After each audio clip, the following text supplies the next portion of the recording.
Good morning, students. Hope you will be fine at your respective places. Last time we were discussing the water as an ecological factor or as an environmental factor.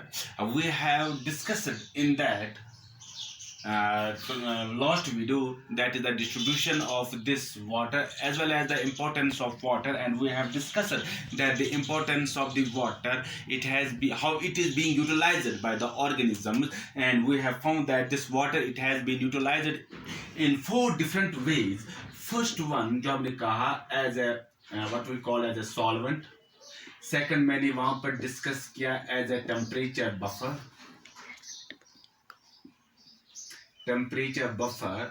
Third जो मैंने वहां पर discuss किया that is as a metabolite. And last one जो मैंने पढ़ा वहां पर डिस्कस किया रहा that is water as a living environment. These are the four different ways by which we have utilized the water, which has been by which the organisms have utilized the water. First one as a solvent, second one as a temperature buffer, third one as a metabolite, and the last one that is as a living environment. Now today we are going to discuss that how are the living organisms adapted so that they can survive at ease, so that they can survive in the water. Now the organisms that are found in the water bodies, they are called as aquatic organisms. They are called as the aquatic organisms. For aquatic organisms, the composition of water and the salinity of the water, जो है याद हम कहेंगे pH of the water rather. एक है composition of the water, second one that is the first है composition या nature, दूसरा हम कहेंगे pH of the water. These are the two main important factors that play an important role and that have greatly affected the living organisms. For fresh water bodies अगर हम बात करेंगे, जो salinity है it is up to 5% in case of fresh water bodies. It is about 30 to 35% in case of the oceans. In case of the seas, it is greater than 100% in case of the hypersaline waters. So we will see जो हमारे पास salinity है या we will see जो pH है, it plays an important role in या important role नहीं, that it has got a greater effect on the various activities of the body. And we find जो इसकी जो salinity है, it varies in different waters. For example, in fresh water it is percentage is about 5%. In case of oceans and sea, जो salinity है, it is about 30 to 35%. And in case of the high saline water bodies, or we can say lagoons, where we will see जो salinity है, it is greater than 100%. Now these organisms or these aquatic organisms, they adapt different features, they adapt different characteristics so that they can survive easily in the water. First one, that is these aquatic animals अगर हम बात कर लेंगे, they have got the streamlined body, and that streamlined body, it provides minimum resistance with water. This streamlined body, these aquatic animals, they have got this streamlined body, and this streamlined body, it provides ये क्या कर लेता है, it provides minimum resistance to the what we call as the minimum resistance to the water. Second one,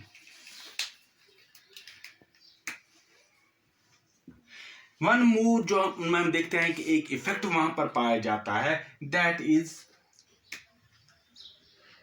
what we call as the absence of neck and head mobility.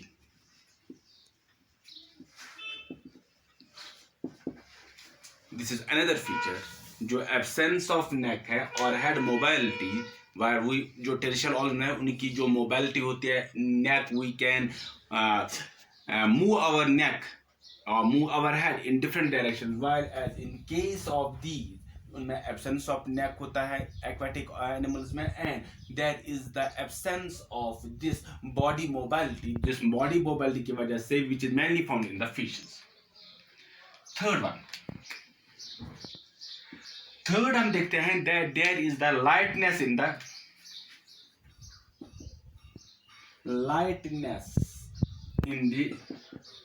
endoskeleton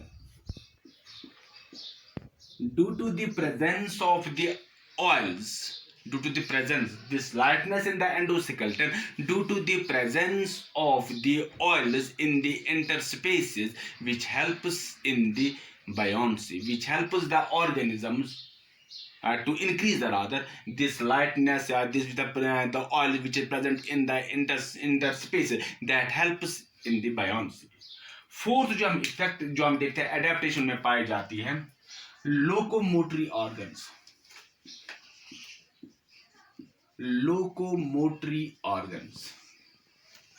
aquatic animals they move from one place to another place in search of the food in search of the shelter. What we will see that for the locomotion what we will see there they have got different locomotory organs. For example अगर हम बात कर लेंगे cilia in case of paramecium we have got flagella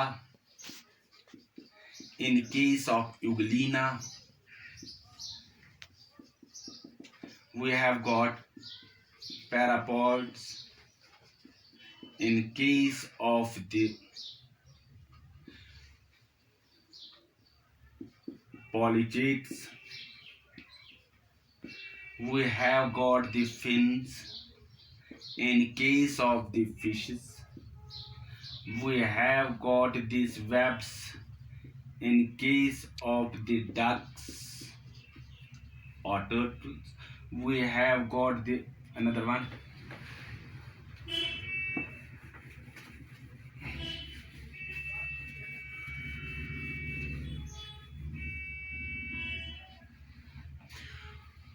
Four limbs as paddle in case of whale, in case of dolphin. We will see flat tail in case of the crocodile, in case of the snakes. So we will find different types of these locomotory organs. Locomotory organ we will see they have got the cilia. In case of the paramecium they have got the flagella. In case of the euglena they have got the parapods. In case of the polychaetes we will see they have got the webs. In case of these ducks we will see they have got the fins. In case of the fishes we will see jo four limbs they have been as paddle. In case of the whale dolphins we will see they have got the flat tails. In case of the crocodile snake. So these organisms they have got the different types of these what we will call as features. एक और बात अगर हम कर लेंगे that is the body size. अगर हम body size की बात कर लेंगे body size the aquatic animals they are larger in size as compared to that of the terrestrial animals due to the जो यहाँ पर हमको ड्यू टू द उसकी वजह क्या है कि aquatic animals they are very much large as compared to that of the terrestrial animals. In case of the terrestrial animals जो वहाँ पर energy need होती है in order to overcome this gravitational force that is being used as the growth force. Body size अगर हम बात करेंगे in case of the aquatic organisms they are larger in size as compare to that of the terrestrial organisms. In case of the terrestrial और animals जो energy होती है energy is needed and that energy is used to overcome the gravitational force to overcome the gravitational force. While as in case of the aquatic organisms, that energy is used as the growth force. That is why we will see different types of the organisms which are very much large. For example, we have got the blue whale which is about 30 meter in the length. एक और बात अगर हम बात करेंगे, that is the respiratory organs.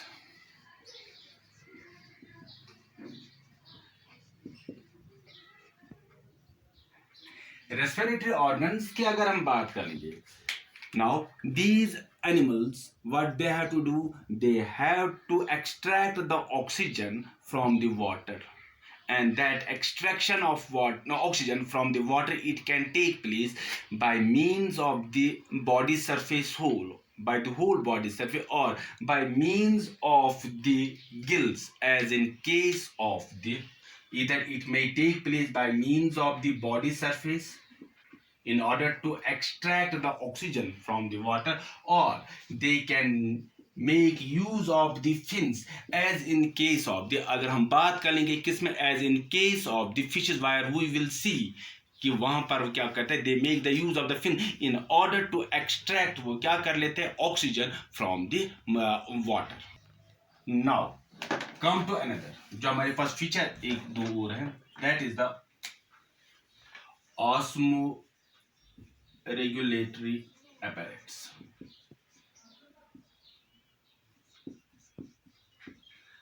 Aquatic organisms, the aquatic animals, they have got varied these osmoregulatory apparatus which are found in them. For example, अगर हम बात कर लेंगे, first one we have got, in case of the paramecium, what we will see there, they have got the contractile vacuoles.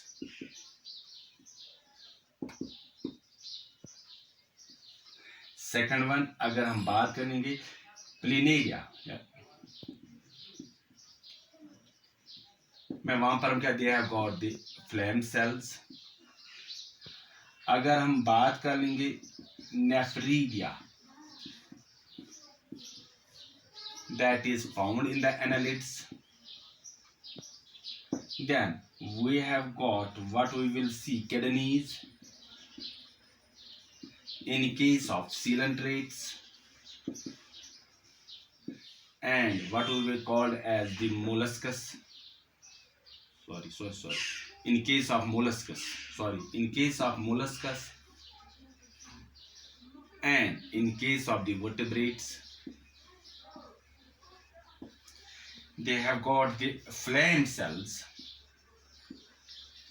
In case flame cells, what we will see, in case of the flame cells, in case of the planaria, which we have already discussed about. Then we have got one more, that is the green glands,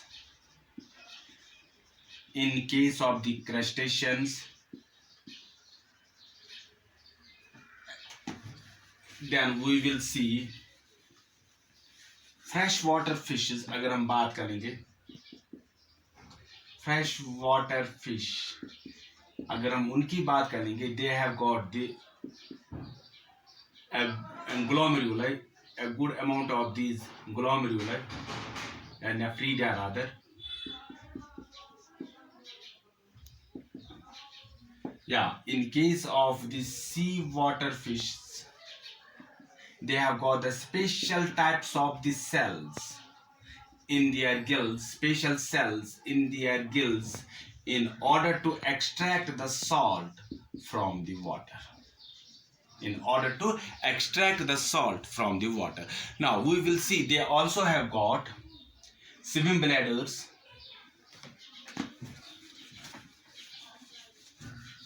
These animals, they also have got swim bladders,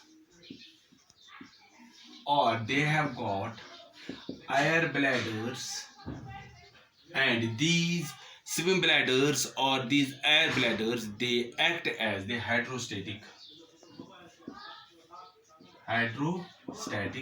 bodies. Now we will see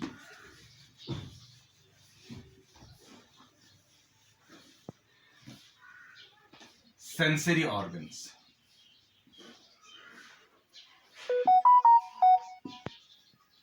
sensory organs. These animals rather, they have got also sensory organs. Now, these animals, they also have got these sensory organs. Now, we will see lateral line sensory system. Lateral line sensory lateral line sensory system with neuroblasts. With neuroblasts is peculiar to the fishes. Now, these receptors, what did they do? They note the change in the surrounding water. I will give the example. Absence of pinna in whales. Absence of pinna in whales. In seal. In walrus. Etc. Yeah, you will see. Higher, what we will see? Shifting of eyes. Higher shifting of eyes in case of the hippopotamus. These are some of these sensory organs. We will see how they sense. Now, what we will see here again, these organisms, they are drought resistance. Drought resistance. In order to tide over the drought-like conditions, these organisms, what we will see, they go under some what we'll see the changes in them. First, अगर हम change देखेंगे encystment, that the cyst is formed, as in case of the protozoa, as in case of the eugulina. Then, with the coming of these favorable condition, again the cyst जो होता है, it gets broken down, वो टूट जाता है. Second one, अगर हम कहेंगे, what we will see, drought resistance eggs are being laid. In drought resistance, eggs are being laid by these organisms. And when the favorable conditions begin, those eggs, what we will see, they are being hatched, and then we will see the organisms, they come out. Now, what we will see, these what we'll see, these marine animals, the marine, or what we say, the aquatic organisms, they have been mainly divided into two different categories. एक को हम बोलते हैं stenohaline organ. These are those organisms which may occur in the narrow range of salinity. In the narrow range of salinity, these stenohaline, they are found in the narrow range of salinity. They may be thus either freshwater or they may be either marine. Then we have got euryhaline organisms. What are those organisms which are found in the wide range of salinity, which are found in the wide range of saline waters? If we go in case of these what we call the plants, aquatic plants, these aquatic plants, they are mainly called as the hydrophytes. These hydrophytes, अगर हम बात करेंगे, they may be either free floating. कभी कभार हम कहेंगे they may be submerged, they may be partially submerged, they may be completely submerged. अगर हम ये भी देखेंगे, they may have got the what we call the leaves, broad leaves उनमें होते हैं. These broad leaves, they help them to the buoyancy. What we will see, they have got these aeronocymous cells. These aeronocymous cells, what we will see, they help them to buoyancy in order to come over the surface of the water. What we will see, जो यहाँ पर roots होते हैं hydrophytes में, they are not too much strong, as you will see in case of these in case of the terrestrial organism. Second one, जो stomata की, that is somewhat same as you see on the upper and lower surface. दूसरी बात हम क्या कहेंगे, जो cuticle होता है, it is somewhat thick. अगर हम ये कहेंगे, जो इनके leaves होते हैं, they are very much broader in size. That helps them to freely float on the surface of the water body. This is about how the living organisms have been, how they are adapted in order to survive in the water body. Rest okay, and God bless you. Thanks.